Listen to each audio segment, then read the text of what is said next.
Mendoan menyatu dalam doa dan renungan dari Katedral Kristus Raja Purwokerto, Jumat 18 Februari 2022 bersama saya Frater Yohanes Hari Gunawan Wibisono.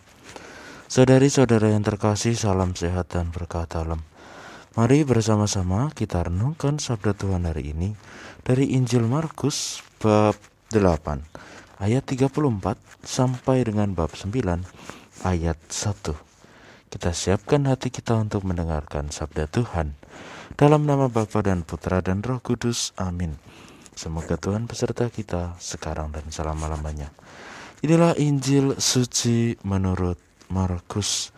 Dimuliakanlah Tuhan. Pada suatu ketika, Yesus memanggil orang banyak dan murid-muridnya dan berkata kepada mereka, "Setiap orang yang mau mengikuti aku harus menyangkal diri, memikul salibnya, dan mengikut aku. Karena barang siapa mau menyelamatkan nyawanya, ia akan kehilangan nyawanya. Tetapi barang siapa kehilangan nyawanya karena aku dan karena Injil, ia akan menyelamatkan nyawanya. Apa gunanya seorang memperoleh seluruh dunia, tetapi kehilangan nyawanya? Karena apakah yang dapat diberikannya sebagai ganti nyawanya?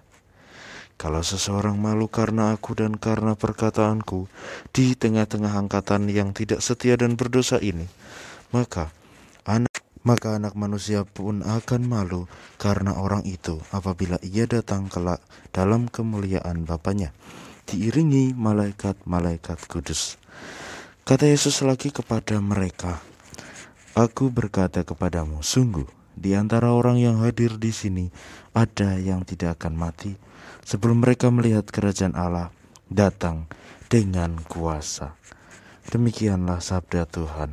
Terpujilah Kristus. Saudari-saudara yang terkasih dalam Kristus, bacaan Injil yang baru saja kita dengarkan berbicara tentang bagaimana kita diajak untuk kembali mengingat soal pemberian diri. Ketika kita berbicara tentang pemberian diri identik dengan segala sesuatu yang menyangkut keseluruhan, yang menyangkut keutuhan, yang tidak setengah-setengah. Maka dari itu, pemberian diri menghendaki supaya kita juga berani untuk menyerahkan segalanya tanpa takut, tanpa cemas, dan tanpa pilih-pilih. Maka dari itu, bacaan Injil berbicara, setiap orang yang mau mengikuti aku harus menyangkal diri, memikul salib dan mengikut aku. Menyangkal diri. Kita seringkali mengalami banyak hal yang membuat kita senang, yang ingin kita capai. Akan tetapi proses penyangkalan diri mengajak kita untuk kembali melihat bahwa bukan hanya karena keinginan kita saja yang ingin kita capai, tapi keinginan Allah itulah di atas segalanya. Maka kita diajak untuk berani merelakan keinginan kita dan kemudian mengutamakan kehendak Allah dalam diri kita. Hal itu pun juga sama dengan memikul salib. Kita diajak untuk berani menerima segala tanggung jawab yang kita miliki, berani menunaikannya, berani menyelesaikan segalanya, dan kemudian mengikut Yesus. Berarti segala ajaran-ajaran, segala firman yang Yesus wartakan menjadi hal yang utama yang harus senantiasa kita upayakan dalam hidup kita. Maka mari bersama-sama kita mohon rahmat agar kita mampu mengikuti segala kehendak Allah dalam hidup kita, sehingga kita semakin mampu untuk bisa senantiasa mengarahkan diri kepada Allah. Marilah kita berdoa. Allah Bapa yang penuh kasih, kami bersyukur atas sabda yang telah Engkau berikan kepada kami.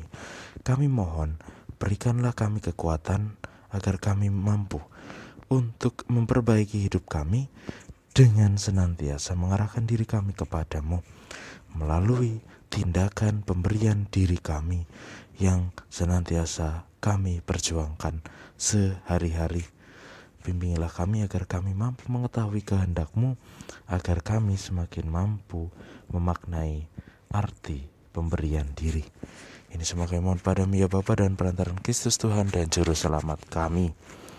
Amin. Semoga Tuhan berkati kita, melindungi kita terhadap dosa, dan mengantar kita ke hidup yang kekal. Dalam nama Bapa dan Putra dan Roh Kudus. Amin.